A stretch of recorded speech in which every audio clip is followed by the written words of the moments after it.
Bon, alors mon ordinateur vient de planter en bleu, écran bleu de la mort. Ça ne m'est jamais arrivé. Voilà, il fallait que ça arrive maintenant. J'ai déjà fait des streams, hein, j'ai déjà streamé pendant un bon moment, et là, blue screen de la mort. Alors est-ce que le live fonctionne? Je vais redémarrer mon appli Twitch.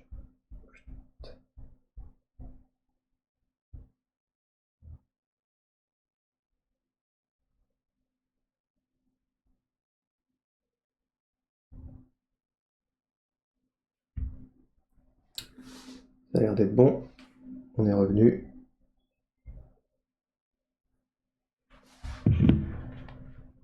Ah là là. Allez, on met la musique. Alors, aucune idée de ce qui s'est passé. Peut-être qu'il y avait trop de... Je sais pas.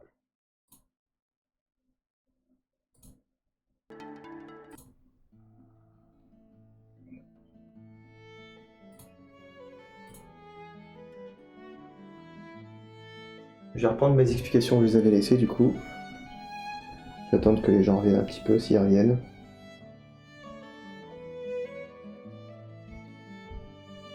Ah là là. Il y a un peu de monde là. Tout le monde s'est barré, forcément. Ça pardonne pas. Écoutez.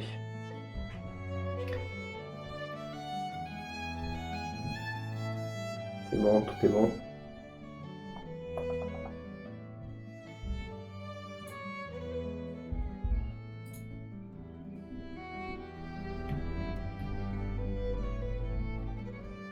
Voilà.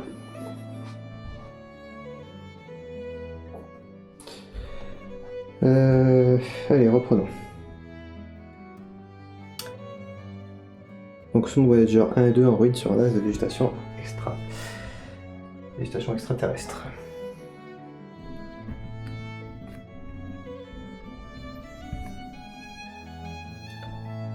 Donc l'idée, voilà, c'était d'avoir de la végétation extraterrestre, car il n'y a pas d'effet de ruine d'urbex dans l'espace. Donc ça résolverait le problème. Ça ferait une image un peu, voilà, un peu SF, assez stylée, je pense. Passons donc sur des recherches visuelles.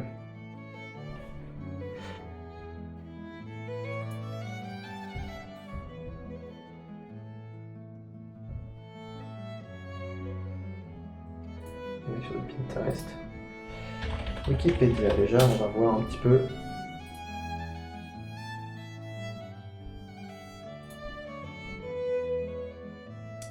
Voilà. Sonde Voyager.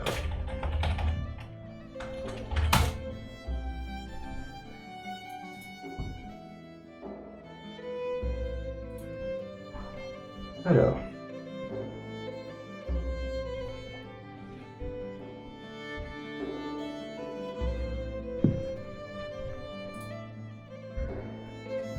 Le programme Voyager est un programme d'exploration robotique de l'agence spatiale américaine NASA.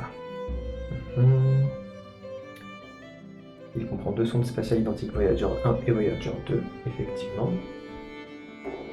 C'est l'ancien 77, voilà, je disais les années 70. Survole les planètes Jupiter, Saturne, Uranus, Neptune, ainsi que 48 de leurs satellites. Les sondes Voyager sont les premières à survoler Uranus, Neptune, et les deuxièmes à étudier Jupiter, Saturne après les sondes Pioneer 10 et 11. Ouais. Voilà, actuellement où ça en est, en 2025, les sondes Voyager sont toujours en état de fonctionnement. Plusieurs de leurs instruments continuent à transmettre des informations sur le milieu environnant. 16 décembre, le véhicule Voyager 1 traverse le choc terminal, faisant d'elle le premier objet humain explorant l'héliogène. J'imagine que c'est les couches extérieures du système solaire. En 2013, la sonde spatiale quitte l'héliosphère, la zone placée sous l'influence du Soleil. Ok, donc elle n'est plus sous l'influence du Soleil. Déplaçant à plus de 17 km/s par rapport à l'étoile, Voyager 1, porteur d'un message symbolique de l'humanité, devrait être la première sonde spatiale à passer à proximité d'une autre étoile dans 40 000 ans. En 2019, un plan a été élaboré par le Jet Propulsion Laboratory afin d'économiser au maximum les générateurs thermoélectriques et radioisotopiques.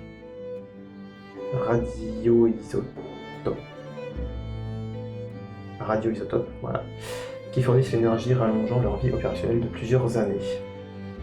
L'appareil, c'est quand même Voyager 1 qui est plus loin.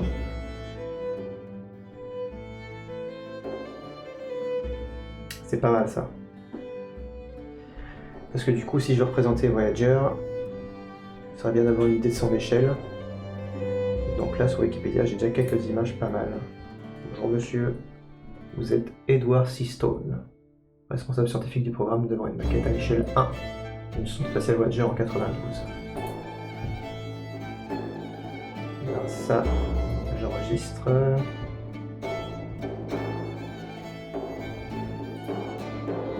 Où est-ce que j'ai foutu ça? Bureau, nouveau dossier.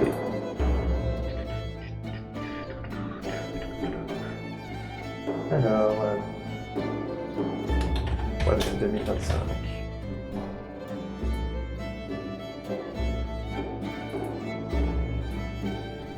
Donc ça c'est pour Billy. Ensuite,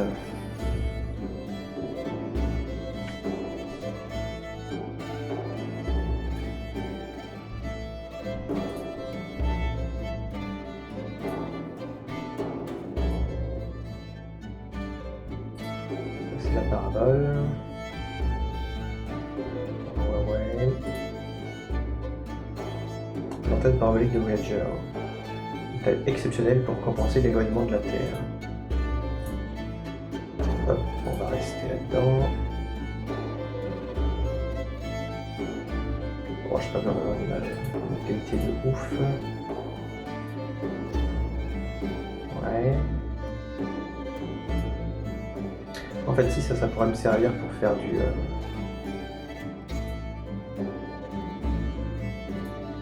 Si je veux en faire une ruine, pour avoir un petit aspect désossé.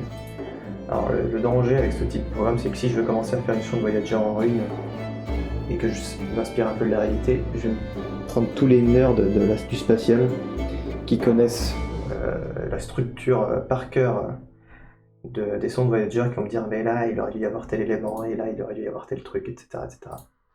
Je serais d'accord avec eux, mais là j'ai pas le temps de faire un plan très détaillé. Ouais, ah, c'est quoi ça, c'est intéressant. Ils sont stockés dans un magnétophone. Wow. Putain, c'est un magnétophone dans l'espace, quoi. C'est si vieux. Les données recueillies par les instruments de Voyager sont stockées dans un magnétophone d'une capacité de 586 mégabits. 500 MO, quoi. Avant d'être retransmises. Punaise. Ouais, je télécharge au cas où. Là, le plan, ça peut être pas mal. Ouais. Cœur de la plateforme. Ouais.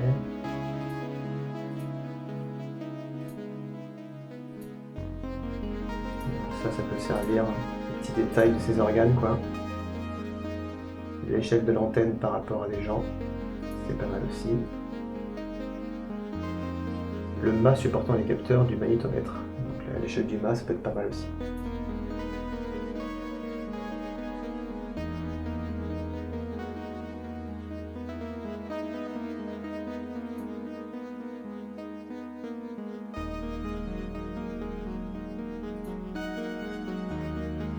Ok.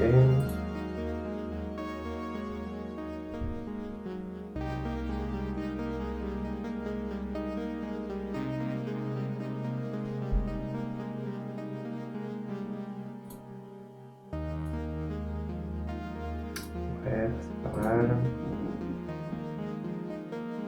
Voyager 1 et 2. Position de Voyager 1 et 2 en 2018. Ouais, bah c'est kiff-kiff. Hein. Voyager 1 est effectivement un peu plus long. Un peu plus loin, mais... Enfin, ils sont loin, hein. Vache. Héliosphère et oppose. Ah, la plaque.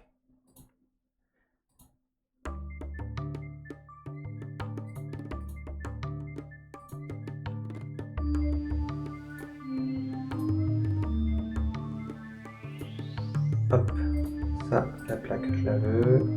Une vue en 3D, pourquoi pas. Bon, tout ce que je peux, hein. Tac, ça c'est bon. Ce qu'il y a de bien avec le spatial, en tout cas de l'époque, c'est comme c'est public, c'est financé avec de l'argent public, tout ce qui est données scientifiques, photographies, plans, etc. Sont publics aussi, en tout cas sont en très très grande partie consultables. Et pour les gens qui s'y intéressent, c'est une ressource fantastique. Tout le programme spatial de la NASA, de l'exploration lunaire, etc. sont disponibles sur internet. Donc gratos quoi. Tu peux prendre tous les clichés pris par les astronautes qui ont été sur la Lune, avec leur Hasselblad modifié. En fichier RAW. Tu peux les prendre en fichier RAW, scanner à très haute résolution. Parce que ce qu'on voit, c'est qu'une partie des clichés, mais les astronautes, on est bon pour les sondes Voyager. Bah, le truc, c'est que les astronautes, ils pouvaient pas viser, parce que est-ce qu'on peut le voir? Les astronautes, mission lunaire. Il y a une petite photo là. Là, celle qui est connue ici, voilà, là on peut voir un petit peu. Alors on voit en fait qu'il a sur son torse la Hasselblad en fait qui est fixée. Parce qu'en fait avec les gants, il peut pas, avec les gants qu'ils ont, ils n'ont pas la possibilité de pouvoir bien régler l'appareil. Donc de toute façon c'est entièrement automatisé. Et eux ils peuvent éventuellement plancher un petit peu comment ça se passe quoi. Et ils peuvent pas viser. Donc en fait ils prennent 15 000 clichés. Il y a même un film spécial beaucoup plus fin qui a été développé pour pouvoir sur un espace de bobine classique dans l'appareil photo, contenir beaucoup plus d'images parce que du coup le film est plus long, car plus fin. Et donc en fait il prenait une tétrachier de centaines de photographies, et sur ces centaines de photographies il y en a quelques-unes qui sont correctement exposées et avec un cadrage intéressant. Et c'est celles-là qui sont les plus connues. Mais si on va sur le site officiel, on peut voir qu'il y a des centaines et des centaines de clichés qui servent à rien, mais qui sont rigolos à regarder quand même si vous êtes curieux quoi. Donc, revenons un petit peu à du dessin. Je vais rester sur du Voyager. Je vais tester un petit peu sur Pinterest. Sonde Voyager.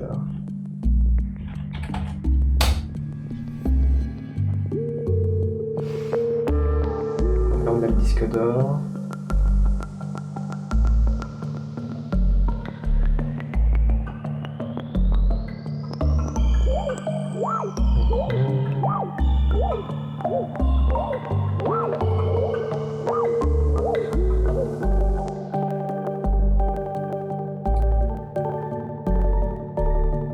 Ouais. Pas mal le petit pin ça.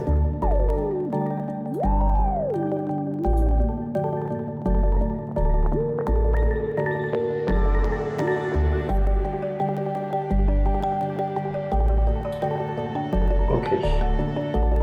Moi j'ai assez d'éléments visuels pour, je pense,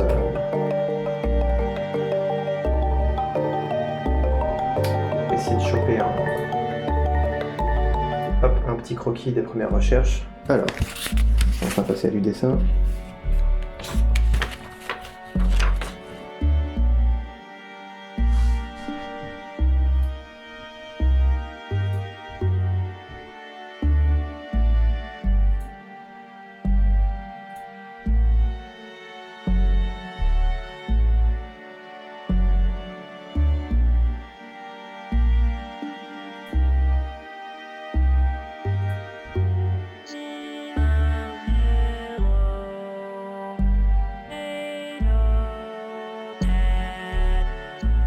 J'ai vérifié que j'étais bien en live et tout parce que ce descreen de la mort me fait bizarre.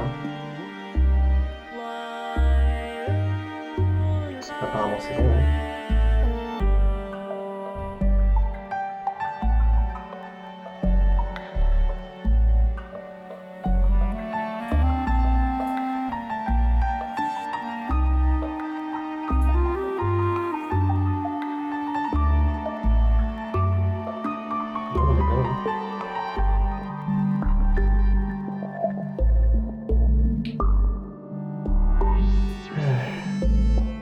Allez, je vais dessiner un petit peu.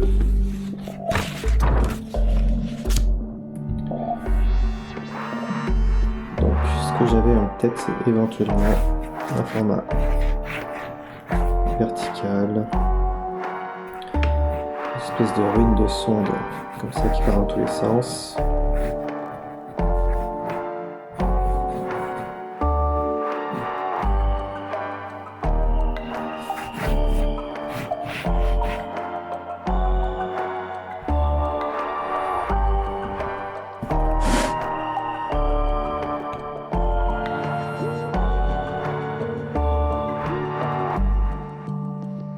Et avec...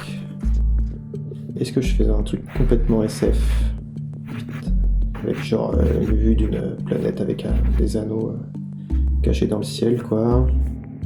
Un horizon qui serait genre là. Du coup là, tout un tas de végétation extraterrestre qui aurait poussé sur la sonde Voyager. On la revoit un petit peu la sonde.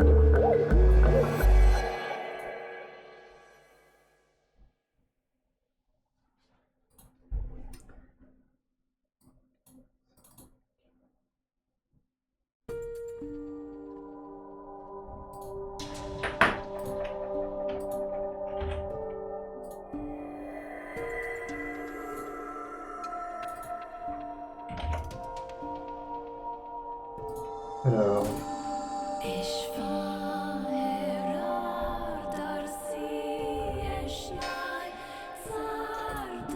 la musique c'est cool, j'avoue qu'on est plutôt en mode spatial là. Peut-être changer le son pour avoir un truc plus à propos.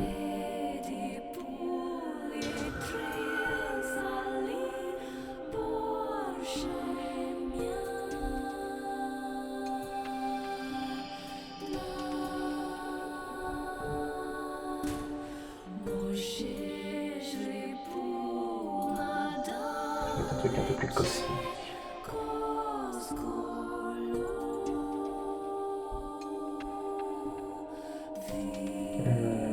Alors, orchestration. Voilà, avec un petit concert orchestral.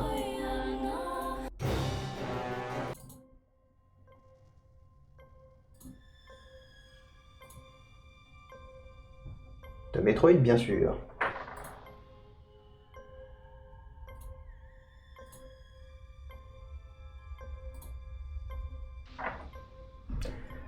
Donc, moi je reprends mes petites images.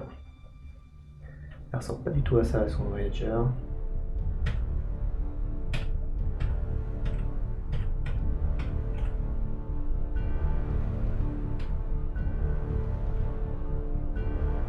Donc il y a vraiment tout un bordel derrière.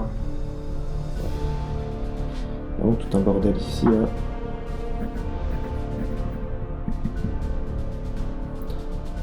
Elle se planterait comme ça. On va faire un petit croquis. Juste histoire de me familiariser un peu avec à quoi ça ressemble.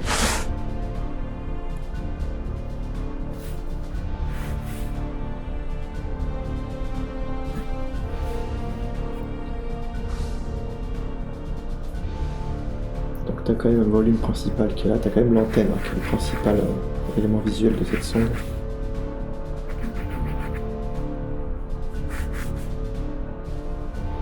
Là t'as un élément hexagonal.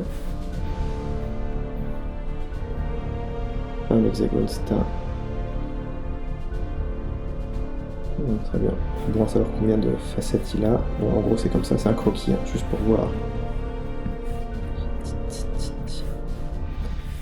Me familiariser un peu avec les volumes de cette sonde. T'as un gros morceau là.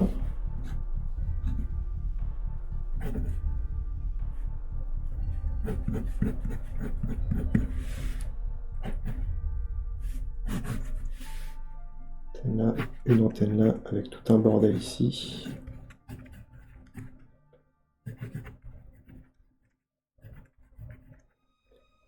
Donc ça c'est des éléments cassants que je vais pouvoir un peu décaler.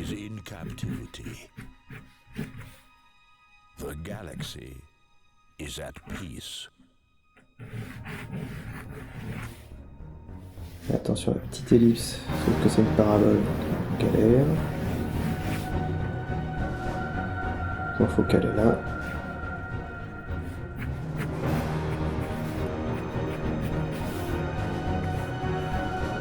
Et donc, l'autre élément distinctif, en gros, tu as vraiment la parabole avec le volume comme élément principal. 1, 2, 3 branches et une antenne, quoi. Donc la tête dans la branche.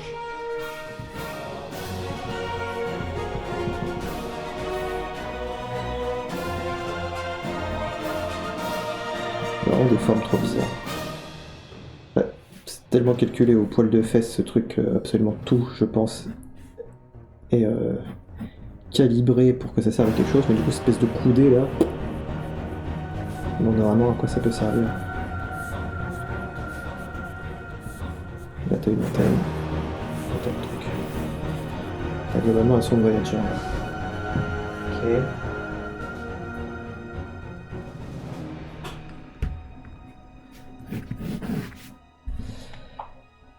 Et donc ce truc là, je pourrais le faire en mode ruine sur une planète perdue, quoi.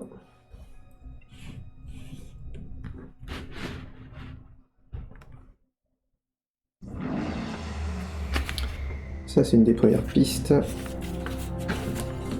Je vais reprendre cette piste-là. Il y avait aussi l'idée d'en faire un truc un peu...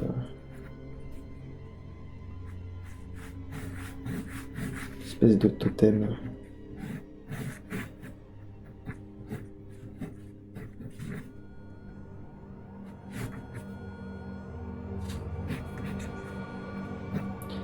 Ce serait sur une espèce de socle.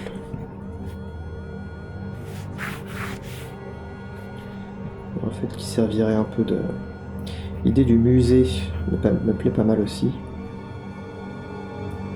Ouais, je vais faire des grands crânes comme ça on reconnaîtra que c'est des aliens. C'est pas dit que ces aliens auront cette tête-là. Mais il dit que ce serait une espèce de trace retrouvée par des aliens. Un petit peu comme dans le film... je vais pas vous le dire, c'est pour spoiler. Je me retiens.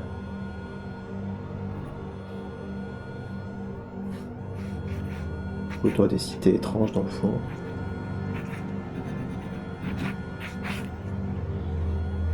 Petite scoop qui vole. Ouais. Des petites soucoupes volantes. Et avec une espèce de monument retrouvé. Un petit schéma explicatif.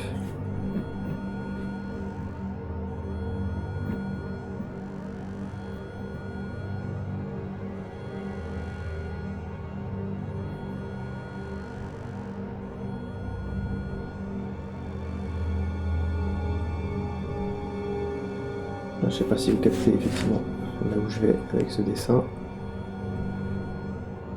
Voilà. Sur une espèce en gros de... Voilà, t'auras une famille alien qui vient voir une espèce de présentoir où t'aurais la sonde Voyager ici là.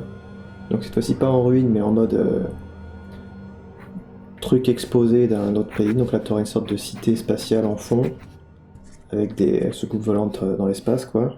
T'auras une espèce de jardin extraterrestre, j'en sais rien.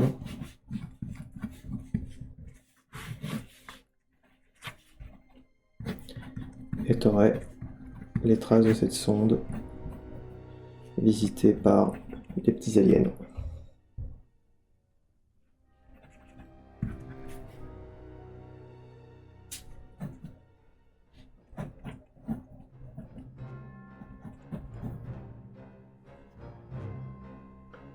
Voilà. Un truc comme ça. J'ai aussi une idée similaire. Donc là on sort un peu de l'urbex. Mais j'ai une idée similaire avec non pas Voyager mais éventuellement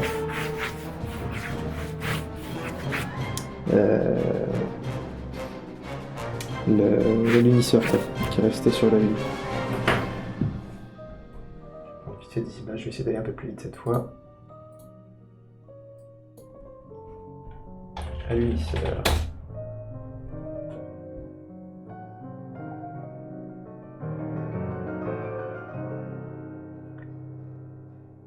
La question est, qu'est-ce qui reste de cet alunisseur? Parce que les images qu'on a, c'est des trucs comme ça. Mais Ça c'est la rampe de lancement et là t'as le module. Moi ce que je veux c'est ce qui est resté après qu'il soit parti.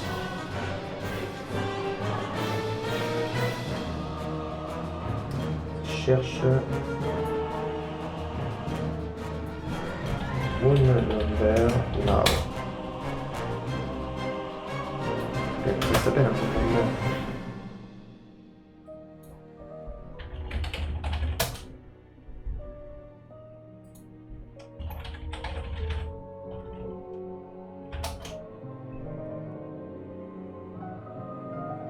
donc là ils vont plutôt des émissions.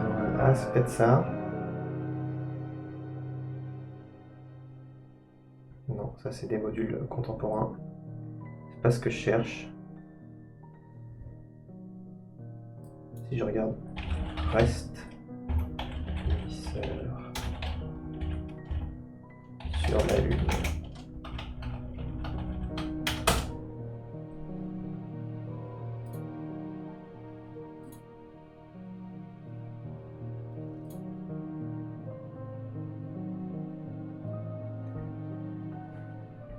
Qu'est-ce qui reste?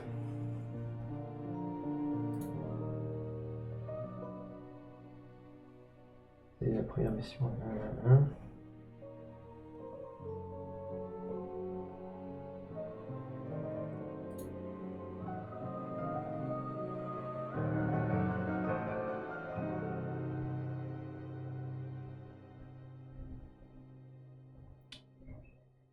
Les vignes spécialisées dans les vols commémoratifs spatiaux.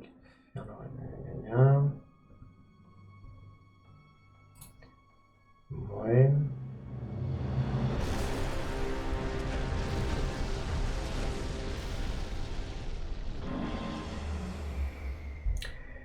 Si plutôt je mets reste Apollo 11.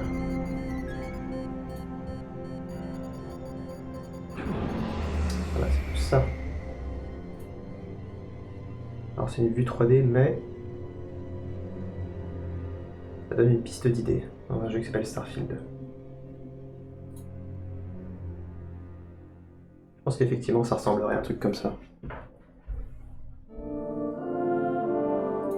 Mais pas trop mal.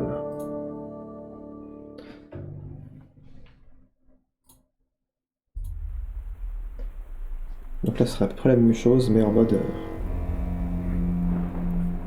pareil, t'as une horizon qui est là. Hop, des petites montagnes. Par-dessus ici, t'as 8.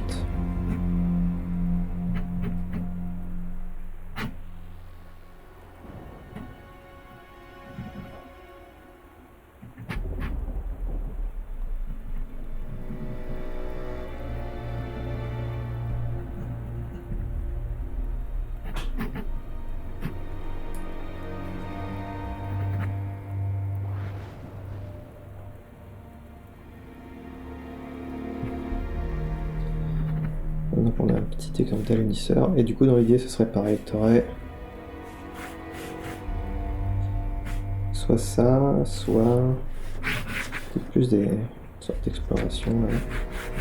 Je pourrais rééquilibrer la compo avec une espèce de vaisseau ici qui ressemblerait, j'en sais rien, à un vaisseau alien quoi.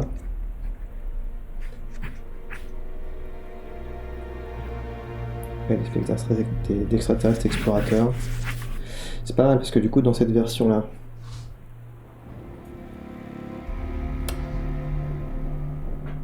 donc, si on reprend cette idée, dans cette version-là, on aura les aliens dans leur environnement à eux, qui font du tourisme de nos restes à nous. Là, tu aurais les aliens en train de découvrir les restes, donc vraiment comme une exploration de ruines, quoi. Et du coup, ils seraient en train de venir explorer, avec je sais pas quelle combinaison. Allez, on va les faire ressembler aux extraterrestres de Mars Attack, hein. On s'en fiche, c'est juste pour...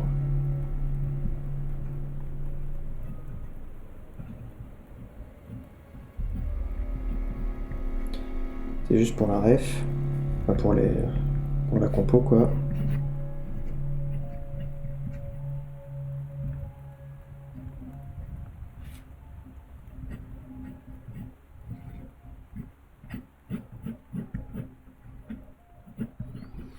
Qui sont en train d'explorer.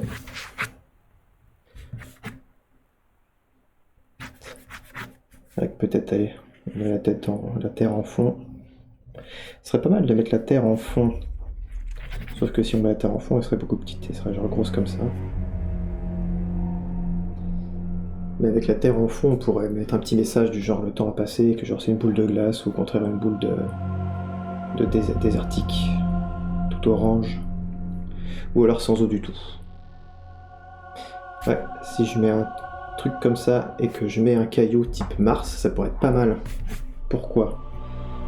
Parce que il est dit qu'apparemment Mars aura été assez similaire à la Terre dans son passé, mais pour diverses raisons, je ne sais plus lesquelles, liées à des raisons scientifiques de sa structure géologique, elle aurait du coup perdu son atmosphère, du coup perdu ses océans, et serait transformée en une grosse boule de rouille. Et le fait d'avoir l'alunisseur des missions Apollo sur la Lune, avec en fond une petite Terre, mais qui elle serait rouge comme Mars, suffirait à donner l'info que, en fait, c'est dans vachement longtemps que la Terre est dans l'état de Mars, à peu près actuellement, et t'aurais des aliens qui viennent explorer en gros les restes. Ça, c'est pas mal, ça. C'est le petit détail nerdy qui me plaît, ça. Et j'étais en train d'hésiter avec ce modèle-là, mais l'idée d'avoir ça là, comme ça, et un bout de terre rouge, comme si c'était vraiment dans le passé, genre si tu regardes le détail, c'est pas mal. Et là, je pourrais mettre les traces de bottes.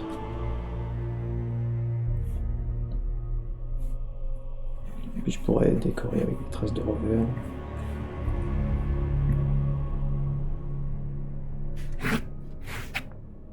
Ça, c'est marrant, ça. Bon, là, en gros, c'est les deux pistes.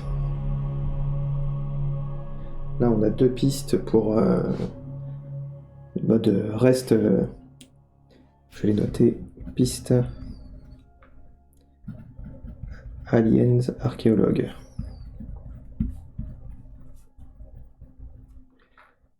Voilà, ça c'est les deux pistes pour Alien archéologue. Maintenant,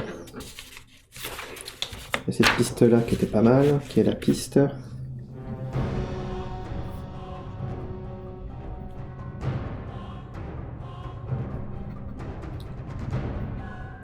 Urbex Alien. Et ça me travaille aussi.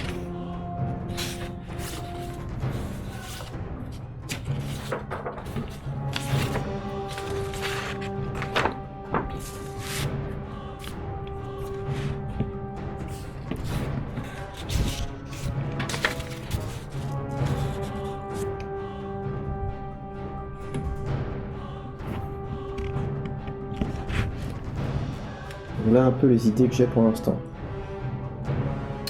En gros, si vous voulez, dans le concept, j'ai un peu trop de boue, je prends la chaise. Là, l'idée, c'est pas forcément de trouver la compo et la forme du dessin, la forme qu'aura le dessin. Là, l'idée, c'est plus de trouver sur quelle idée on part. Après, j'ai mis des idées de compo, mais on pourra l'explorer après. Justement, c'est ce que je veux dire. C'est-à-dire qu'en gros, là, on trouve les idées sur quoi est-ce que je vais partir, comme illustration. Et après, une fois que je sais que... Enfin, je teste en gros les idées, quoi. Et une fois que j'ai l'idée qui me plaît le plus, et ben, elle, je vais pouvoir faire différentes variations pour savoir, ok, mais cette idée-là, comment est-ce que je peux la rendre un peu plus stylée, comment je peux la rendre graphiquement intéressante. Donc là, c'était vraiment des premiers jets de composition.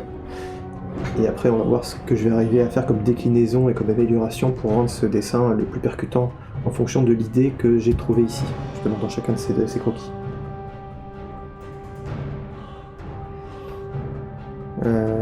Maintenant, je pense que j'ai besoin de passer un peu plus sur... Je vais passer un petit peu plus sur l'Urbex Alien. Hop. Et je vais aller chercher un bouquin qui peut donner de l'inspiration. Je vais vous montrer ça tout de suite. Je vais chercher... Parce que là, ce que je me dis, c'est que j'ai besoin d'avoir des pistes visuelles sur ce que pourrait être une végétation extraterrestre ou un monde extraterrestre. Et j'ai deux bouquins intéressants là-dessus. Je vais les chercher.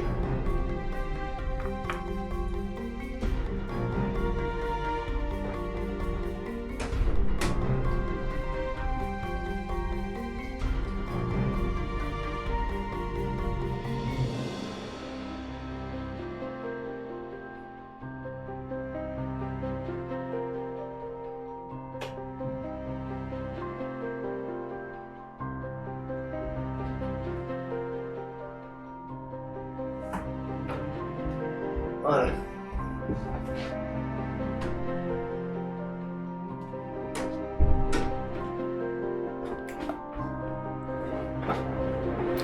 Alors, qu'est-ce qu'on a?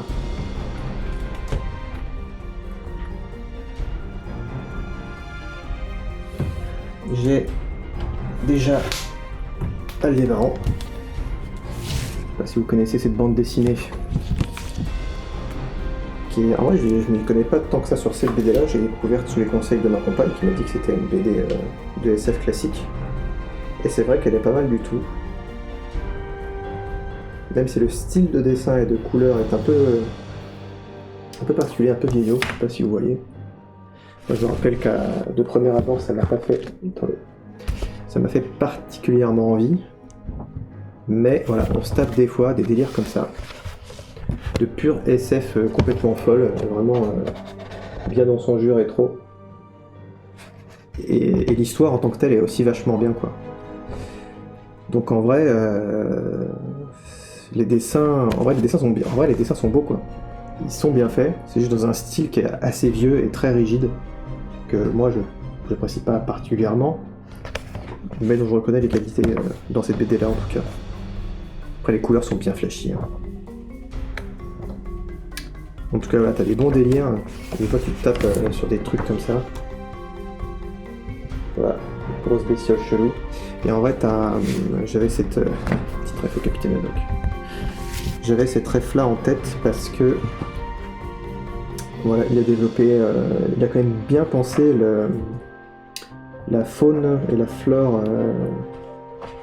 extraterrestre. Il a pas mal poussé ces aspects-là. On peut voir encore d'autres bestioles ici, là, un peu bizarres. Et il décrit bien comment elles fonctionnent et tout, etc. Et je me dis, ça peut être des pistes intéressantes de... Pourquoi pas faire dans l'illustration des espèces extraterrestres, quoi, ça pourrait être rigolo. Et donc ouais, t'as des trucs qui sont pas mal dedans. Donc ça, c'est si je pars sur une direction avec une faune et une flore très marquée, quoi. S'il y a de la vie, en fait, dans cet urbex spatial. S'il n'y a pas de vie, et si j'ai juste envie de faire un petit peu le nerd spatial, il y a ce bouquin-là, qui s'appelle Exoplanète.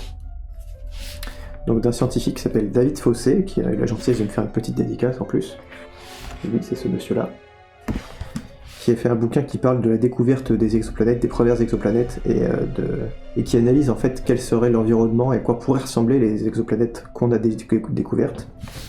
On en a découvert 1 milliard de plus, parce que c'était avant aujourd'hui. Ce bouquin-là, il est de novembre 2018. Ouais, je l'ai eu en 2018. Donc c'était avant qu'il y ait le télescope spatial, le James Webb. Ouais, James Webb... je sais plus quel est son nom complet. En gros, le James Webb Télescope spatial, quoi, qui détecte dans les infrarouges énormément de nouvelles exoplanètes, donc on en a beaucoup plus aujourd'hui. Mais à l'époque, on en avait déjà quand même pas mal, et en fonction des informations qu'on avait, lui a fait des projections sur à quoi pourraient ressembler ces planètes. Et il a eu la très bonne idée de les faire illustrer par Manchu. Manchu, qui est un illustrateur de SF ultra reconnu, qui a fait énormément de couvertures de bouquins de SF, qui est un ouf malade, En fait, vous avez forcément vu une de ses illustrations, en fait. Donc voilà, t'as différents aspects planétaires. Et il décrit scientifiquement qu'est-ce qui se passe sur ces planètes, voilà, quel type d'aurore boréale, polaire il pourrait y avoir, à quoi ressembleraient ces mondes. Enfin voilà. Des comparatifs, et du coup Manchu a illustré tout un tas de mondes, voilà, qui pourraient avoir des visions de lumière assez folles, des textures incroyables, des mondes avec des projections magnétiques dans l'espace, bref. Je me dis que ça peut être des environnements pas mal. L'avantage, enfin le truc cool de ces environnements-là, c'est qu'en fait ils sont expliqués scientifiquement, ça j'aime bien.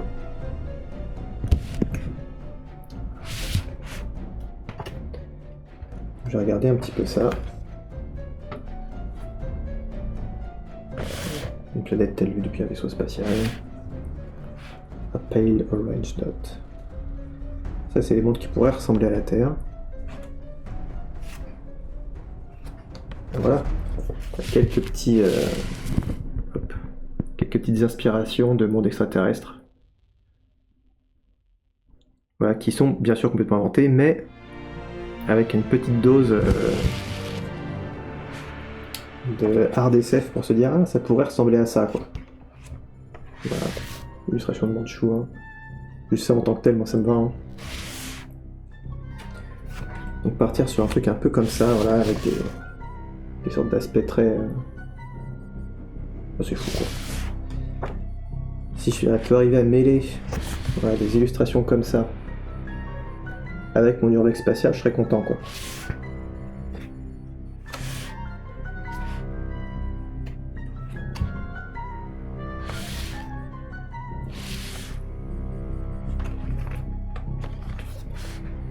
Et si je peux éviter aussi voilà, de prendre toutes mes références sur Pinterest, ça pourrait m'éviter de tomber soit sur de l'IA, soit sur les mêmes images que tout le monde a vues. Pas négliger les bouquins comme référence visuelle. Hein. Ce que j'aime bien dans celui-là, c'est que notamment tu as toute une partie dédiée à Manchou et la façon dont il fait ses recherches d'exoplanètes, etc. Comment est-ce qu'il a composé voilà, ses refs et ses recherches. Et ça, c'est très précieux pour moi, de voir comment le bonhomme il a fait.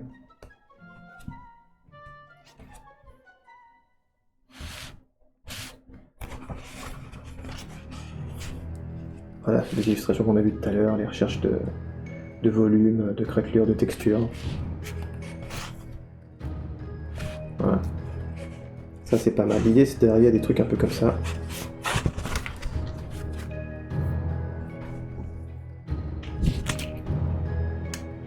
Bah justement ça me fait dire, typiquement, je peux essayer de faire déjà 2 déclinaisons de cette idée-là. Une dans un monde entièrement rocailleux et sans vie vraiment végétale et complexe ou animale, et une version avec. Déjà je peux essayer de faire ces 2 versions-là.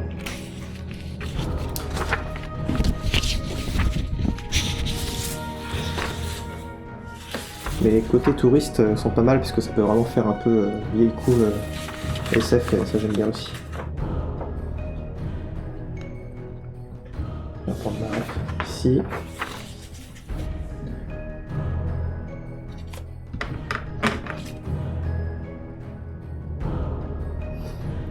Donc là encore une fois, ça va être une compo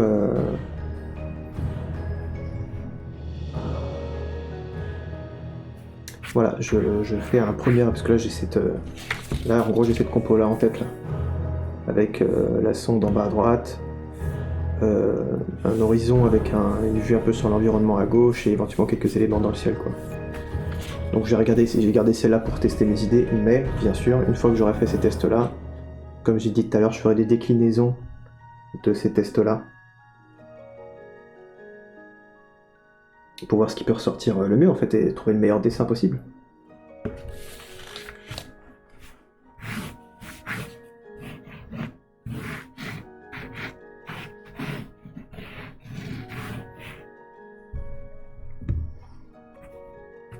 Donc je place l'horizon à peu près là. En fait tout dépend. Je place l'horizon, tout dépend. Tout dépend de la place que j'ai envie d'avoir pour C'est pas ce que je suis en train de me dire, c'est que en fait la hauteur de l'horizon va avoir un impact sur l'illustration. C'est-à-dire qu'en gros, selon la hauteur que je vais mettre de l'illustration, je vais laisser apparaître plus ou moins de ciel ou plus ou moins de terrain.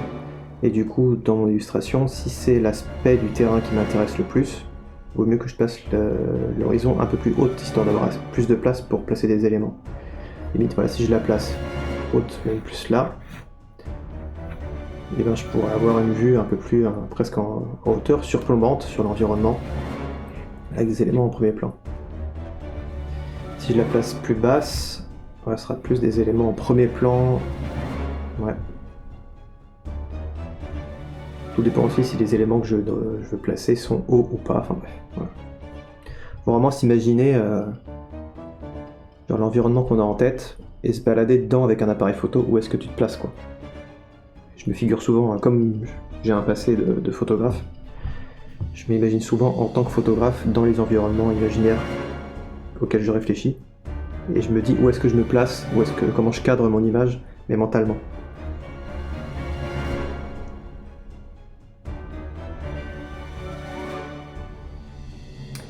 Allez, on va faire une première proposition. Je vais zoomer dessus. Ok.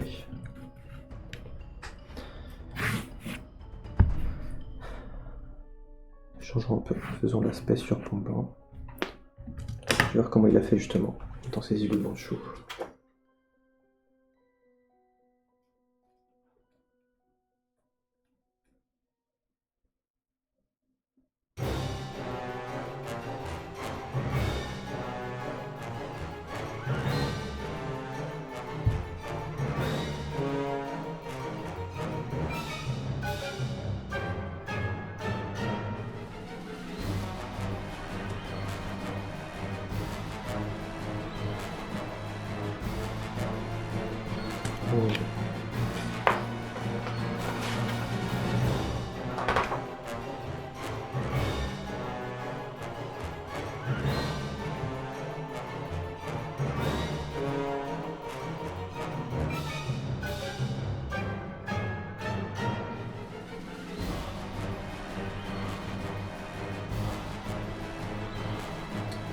Je fais pas d'horizon très haute, hein, c'est pas souvent. Alors cette musique là elle est un petit peu stressante. Hein. Stop.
Ce serait bien d'avoir en premier plan le disque justement.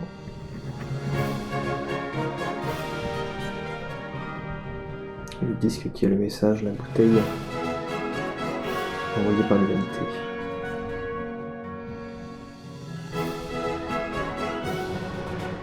Ça, c'est un élément à garder, quoi.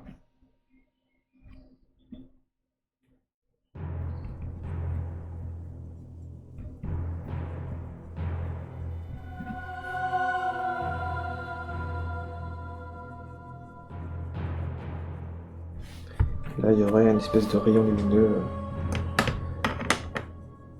un petit peu comme un de ces éléments là que j'ai vu qui était comme ça. C'était pas mal du tout, je trouvais. Voilà. Sur un autre monde, on est des espèces de... C'est quand même ça, les vagues solaires, quoi, les tempêtes solaires. Mais depuis un monde en fait extraterrestre, ça c'est pas mal. Ça me plaît bien. Bon, avec une sorte de stromatolite ou je ne sais quoi. Qui pourrait... Et là t'aurais justement un truc un peu lumineux, un effet d'eau.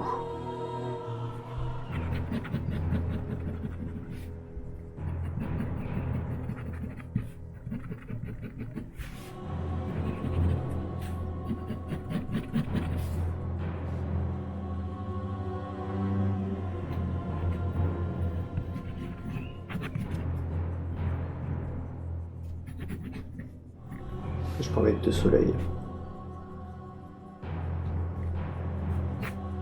Je pourrais mettre plus haut. Il reste le Voyager. Plutôt là. Il y a quelques colonnades. Un truc comme ça, une sorte de monde géologique extraterrestre. Avec une mer ici. Une espèce de tempête solaire dans le ciel en fond là. Tac.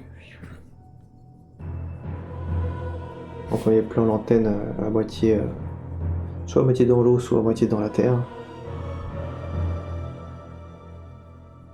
Et quelques morceaux dont la plaque reste en premier plan, quoi. Donc ça, c'est idée géologique.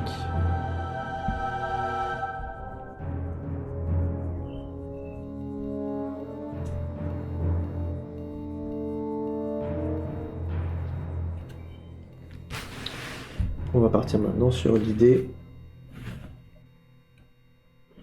pas appelée exotique, mais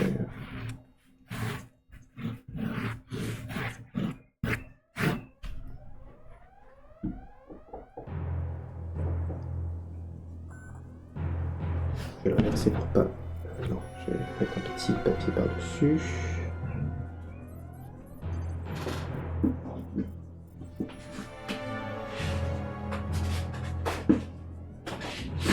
Hop.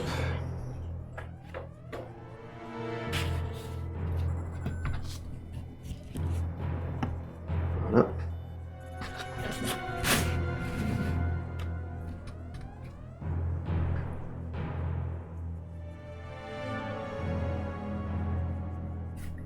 Donc ouais, ce serait pas l'idée exotique, mais l'idée animalique, ça se dit pas.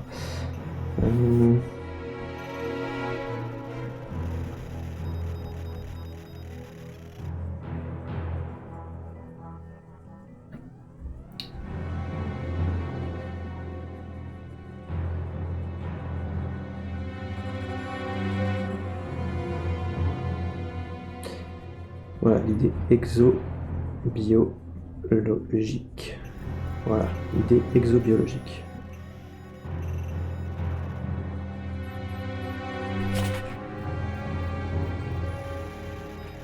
Le disque en premier plan, faut que je vais sur les deux. Donc si...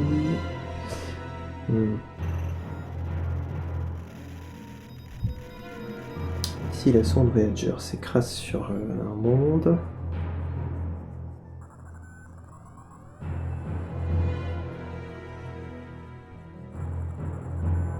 Parce qu'elle va très vite quand même. Elle aurait pu être ralentie. Je suis en train de réfléchir à la possibilité qu'on retrouve la sonde Voyager en seulement quelques morceaux et pas complètement vaporisé sur un autre monde. Ouais, c'est pas grave, c'est une fiction. Donc on aurait la coupole, on aurait le disque en premier plan.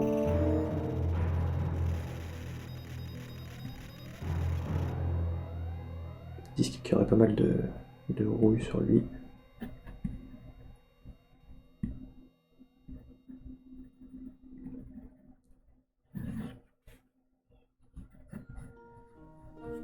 avoir des beaux drapés.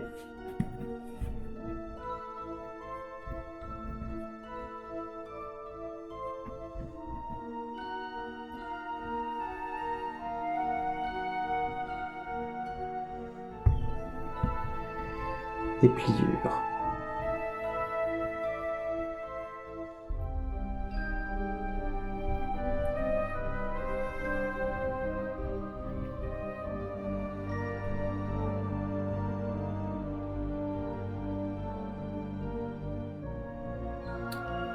Ok. Je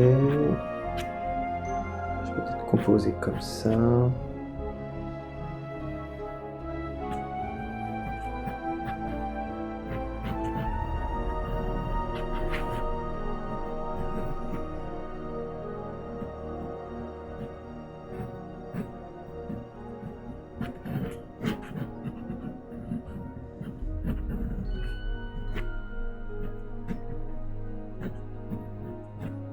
Faudrait que je vois à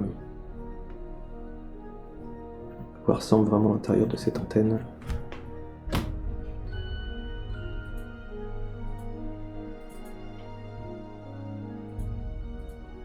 À l'intérieur c'est comme ça. Non, pas comme ça.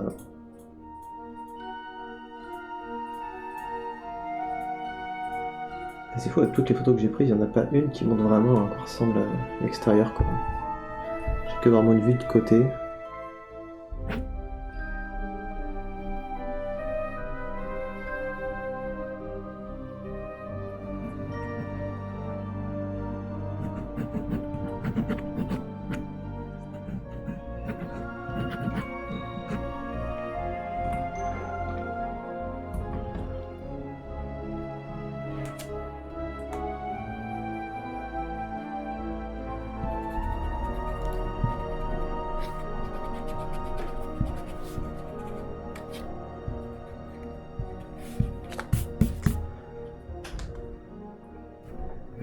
Voilà, tac.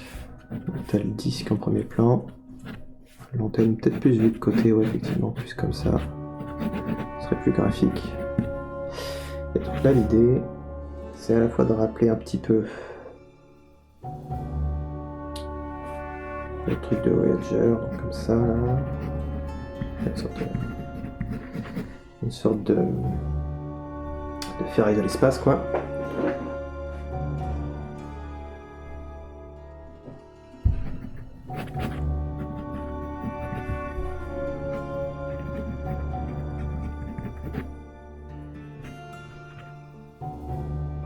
Il peut y avoir un fort aspect aussi,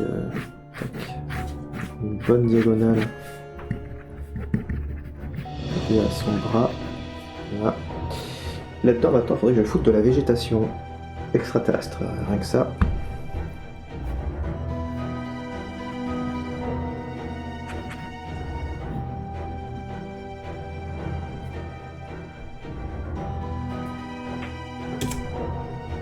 Zoom un peu plus.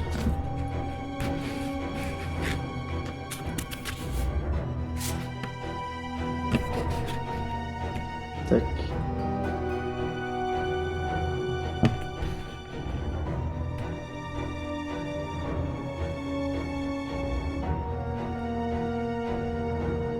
Voilà.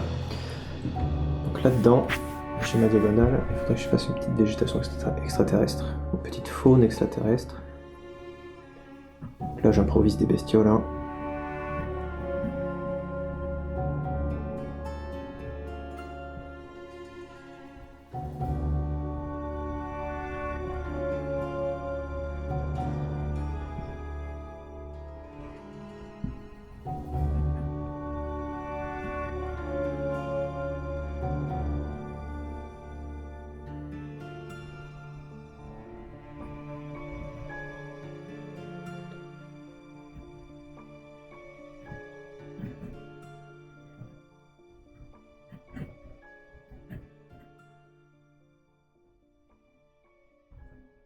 Ils ont vraiment une sale tronche.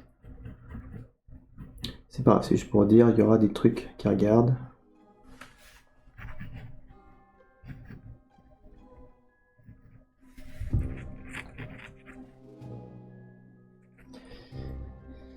Et donc là par contre contre, il faut qu'on comprenne que ce soit un autre monde. Alors comment je peux faire ça? Autant sur l'autre dessin, donc celui-là, vous pouvez comprendre qu'on était dans l'espace, avec deux soleils ici, une espèce de tempête solaire qui part de la planète, l'aurore boréale, et puis une espèce de géologie un peu fantastique, quoi. Autant là, j'ai pas trop la place d'avoir...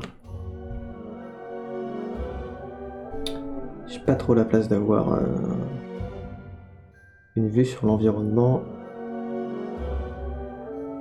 Et là par contre, ce serait cool d'avoir des rayons, une sorte de God Ray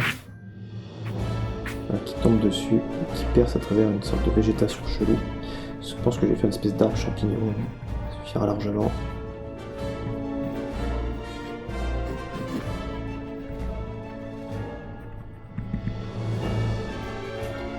Voilà, je vais faire un arbre champignon avec plein de bolets. Et ça va percer à travers.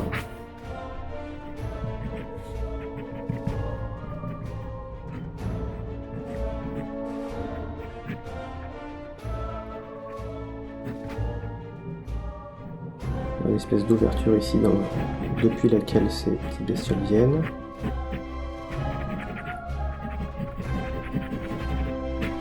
Et des God Ray qui arrivent comme ça, qui vont venir faire briller les petites antennes. Et bien sûr le disque en premier plan. Et tout, ce serait qu'il faudrait que je vois un peu le ciel ici. Donc c'est pas mal, hein, les arbres plantes, mais il faudrait qu'on comprenne mieux que ça vient dans l'espace et il faudrait que je mette un plan plus sur le ciel.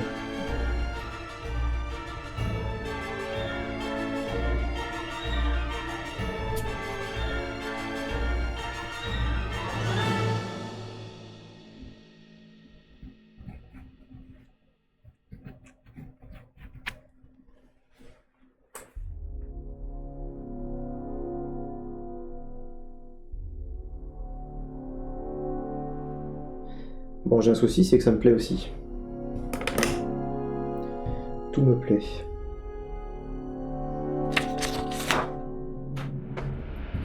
Si je fais le point, donc j'ai les propales Urbex. Donc là,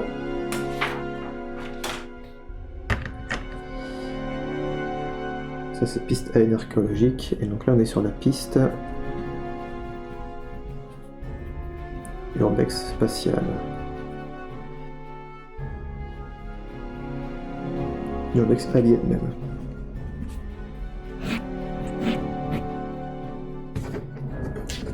Voilà. Et là on est à la piste Alien archéologue.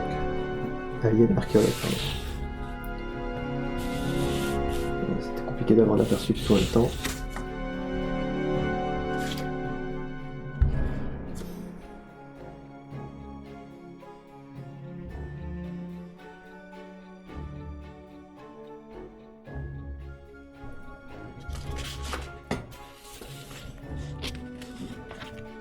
Et donc là,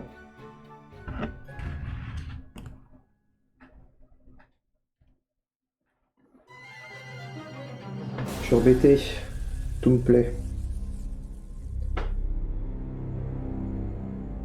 Ceux-là font bien couvre SF. Et celui-là il fait bien, il y a le truc du temps qui passe avec la petite blague de nerd ici là où je mettrais dans le ciel de la Lune une Terre mais qui ressemble à Mars. Du coup ça nous ferait nous projeter dans un lointain futur où la Terre aurait disparu telle qu'on la connaît. Donc on aura bien l'idée du temps qui passe. Et en même temps là, des petits trucs bien rétro SF aussi là, avec genre les rayons de lumière qui viennent taper la carcasse de Voyager sur un monde extraterrestre avec des bestioles et tout, et des arbres champignons. Ça me plaît beaucoup aussi.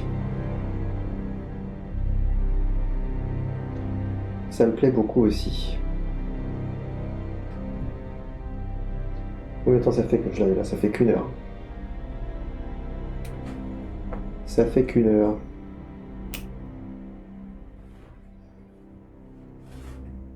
Enfin un peu plus parce que mon PC a planté au tout début.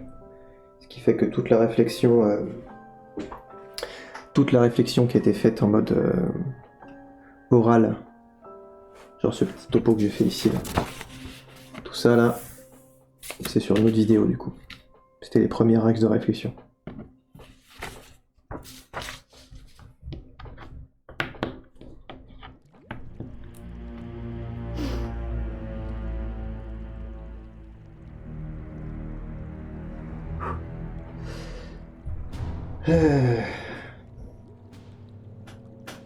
Bon.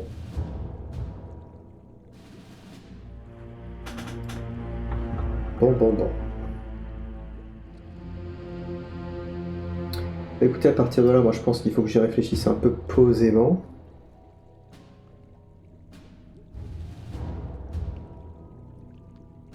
Ouais, j'ai bien de faire une micro-pause pour réfléchir tranquillou. Parce que là, ça va pas être passionnant pour vous. Donc ce que je vais faire, c'est que je vais arrêter le stream ici. Je vais réfléchir à ces 4 propositions, à ces 2 pistes et ces 2 variantes à chaque fois.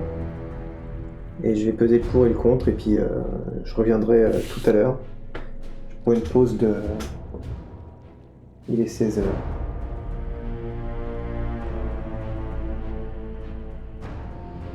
– 16h43. Je reviens à 17h. Je vais faire ça. Je vais faire une pause d'une petite heure et je reviendrai streamer à 17h pour faire un énième croquis, je pense. Parce que là, ça a fusé pas mal et j'ai besoin de faire une petite pause pour réfléchir à ça posément. Je pense que de toute façon, je pense que le vrai dessin commencera vraiment à partir de lundi. J'aurai la piste et là, ce sera de la construction vraiment d'images. Et à ce moment-là, j'aurai toujours quelque chose à faire. Très bien, donc merci à ceux d'être passés.